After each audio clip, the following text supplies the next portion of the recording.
A continuación hablaremos sobre hipertensión arterial. La hipertensión arterial se define como la presión sobre 140 de presión sistólica y o 90 de presión diastólica. En el 90 al 95% de los casos va a ser una hipertensión primaria o esencial, es decir, que no se puede demostrar una causa orgánica subyacente a la patología. En el 5 a 10% de los casos será secundaria, es decir, que hay una patología renal, cardiovascular o endocrina que predispone a la pesquisa de alzas de presión arterial. La hipertensión arterial esencial se clasifica según su severidad en 3 etapas. Estas etapas está definida por un panel de expertos el año 2014 en el JNC8. La hipertensión arterial esencial leve o en grado 1 se define como la presión arterial sobre 140/90. La hipertensión arterial esencial grado 2 se define como la presión arterial sobre 160/100 y la grado 3 como presión arterial sobre 180/110. En cuanto a la hipertensión arterial secundaria, las causas más frecuentes son renales o endocrinológicas. Cuando la estudiamos en controles ambulatorios, encontramos que cerca del 2 a 3% de los pacientes hipertensos tienen una causa renal subyacente, como una enfermedad renovascular o una estenosis arterial renal. Un 1 a un 2% tiene hiperaldosteronismo primario y la enfermedad de Cushing afecta al menos del 0.1% de la población, así como el feocromocitoma. Además, se ha visto que el uso de anticonceptivos orales se puede asociar a hipertensión arterial secundaria.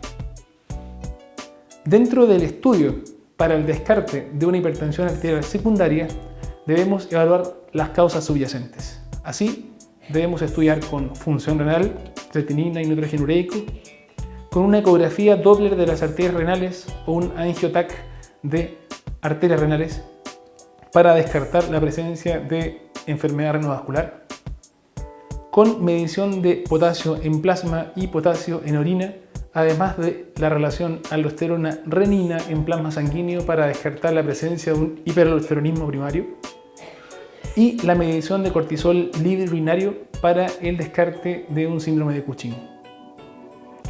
En el caso que tenga la sospecha clínica de la presencia de un feocromocitoma, es decir, que tenga crisis paroxísticas de palpitaciones, taquicardia e hipertensión, debemos medir metanefrinas urinarias y ácido vainillyl-mandélico en orina.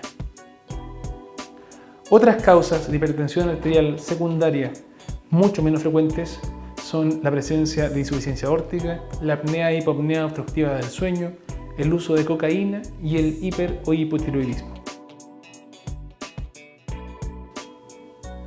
A continuación hablaremos muy brevemente acerca de las crisis hipertensivas. Una crisis hipertensiva se define como la presencia de una presión sistólica mayor a 180 y o una presión diastólica mayor a 120, en presencia o ausencia de síntomas atribuibles a la hipertensión arterial. En el caso que no existan síntomas atribuibles a la hipertensión, se habla de una urgencia hipertensiva. La emergencia hipertensiva es un cuadro clínico generalmente catastrófico. Para su diagnóstico debemos buscar sintomatología en órganos típicos blanco de daño de la hipertensión arterial, tales como el cerebro, buscando accidentes cerebrovasculares, hemorragias intracerebrales o una eventual encefalopatía posterior reversible, cuya sintomatología radica en alteraciones del campo visual. Otros síntomas asociados que debemos buscar son síntomas vasculares, principalmente a nivel aórtico. La emergencia hipertensiva se asocia a la disección aórtica. Otros parénquimas afectados por la hipertensión en una emergencia hipertensiva es a nivel cardíaco. Se puede asociar a falla cardíaca izquierda, el cual va a dar como clínica clásicamente un edema pulmonar agudo. Finalmente, otro órgano afectado es el riñón, el cual puede desarrollarse glomerulonefritis rápidamente progresiva o en el caso de una esclerodermia subyacente se puede presentar como una crisis renal de esclerodermia.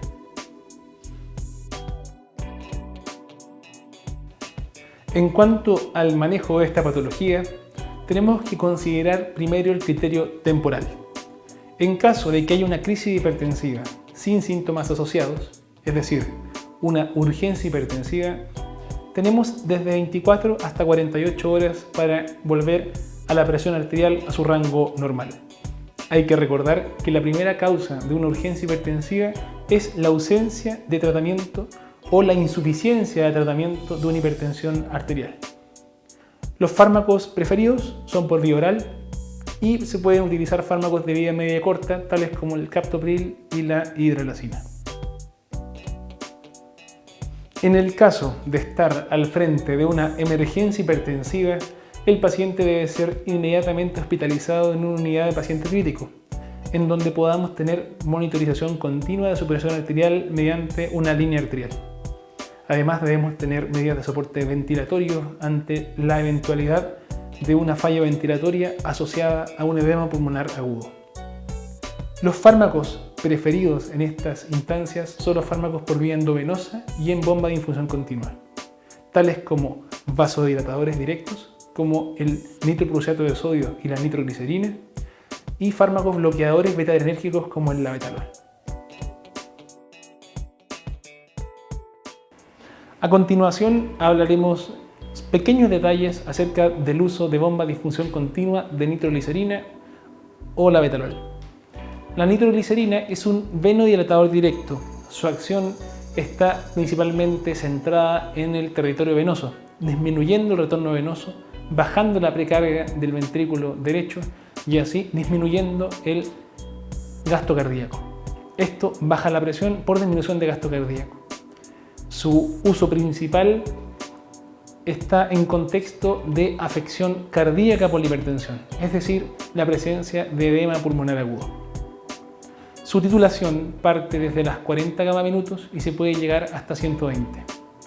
En el caso de hipertensión refractaria a este fármaco, se puede asociar a nitroprusiato de sodio o nipridem.